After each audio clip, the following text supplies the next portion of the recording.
What's going on, guys? I am your host Sam Paddy Projects, and welcome to part 5 of the TIR build. So in today's episode, we're going to be getting a lot done. We're going to be stripping the interior, we're going to be fitting the Mugen wing, we're going to be doing the braided brake lines, and if in this video everything goes well, we're also going to be putting the front beam across and getting it welded on to the Civic TI. So it will almost be, with the engine in, the TIR.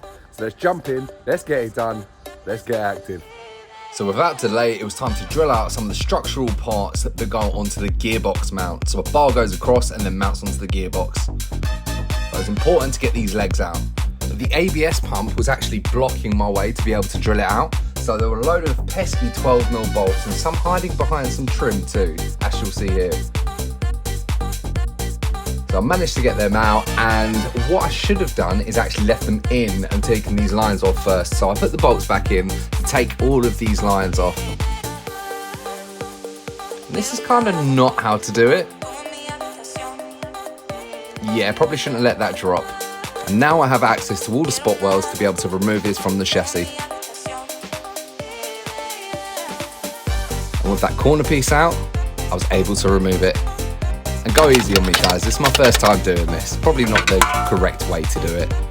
But the other side, we had a lot of access to all the spot welds, so this side came out so much cleaner, which makes it a lot easier when we have the welder to come in and install it on the other chassis.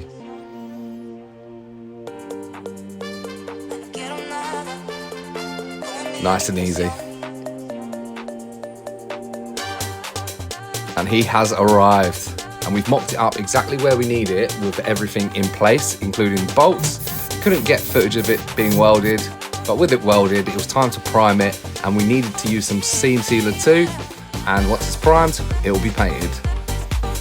So now we're straight on to stripping the rest of the Type R interior.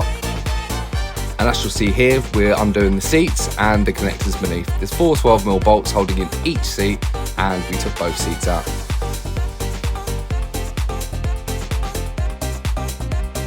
So now straight onto the dash, because we need to get this dash removed so we can access all the wiring, so we can swap over the wiring and some of the center console parts. Steering wheel included, all clocks and dash.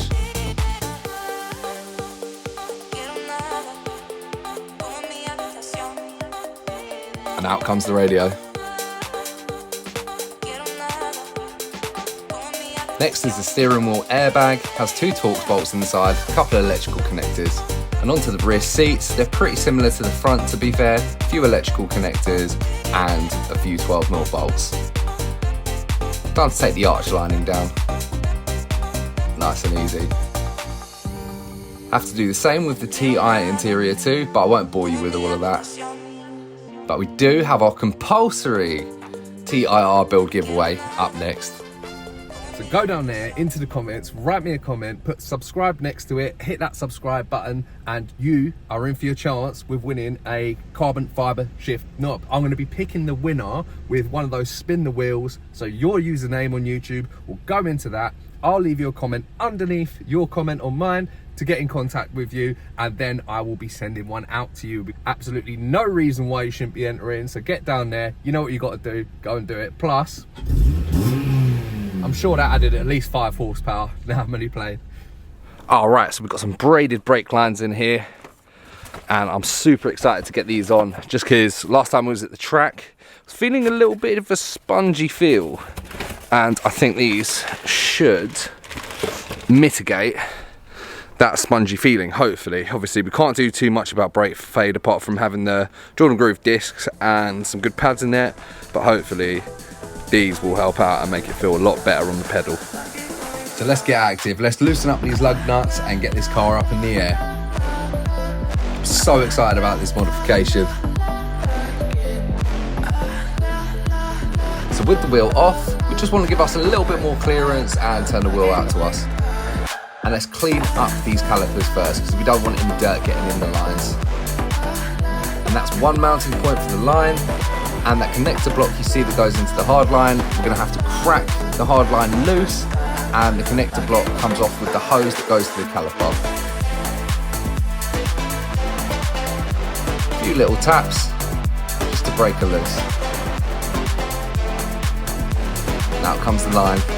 So this is the new connector block that goes onto the hard line and goes onto the braided line.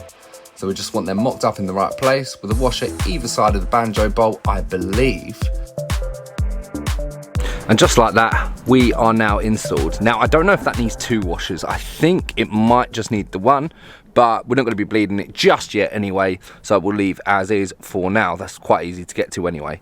So we've ran the line into the block, put the bracket back on, tightened everything up. So now we're gonna do that on the other side and move on to the rear. So it's roughly the same process for the caliper, however there is a secondary line here which is rubber and isn't braided. So this is the one I'm going to show you how to do.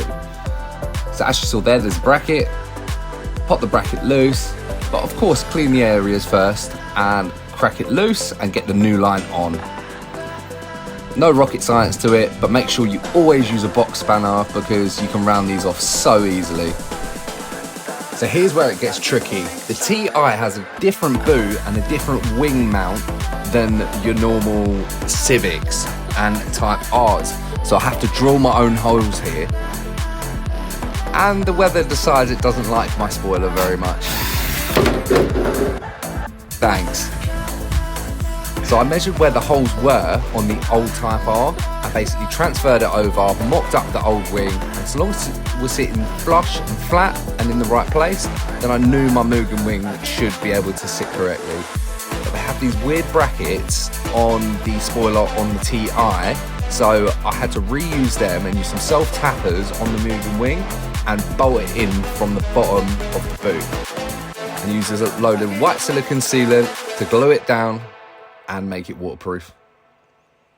Alright, so that is the end of part 5. We've got so much done and it's really coming along, and I just love it when a plan comes together. I love having the Mugen wing on. It feels like it's getting there. So if you like what you've seen, hit that subscribe button, hit that share button, and also hit that like button. And we are in the process of filming the next video, so be prepared for that one. It's your boy Sam Paddy Projects. Big shout out to Godfrey on the tools. I'll catch you on the next one.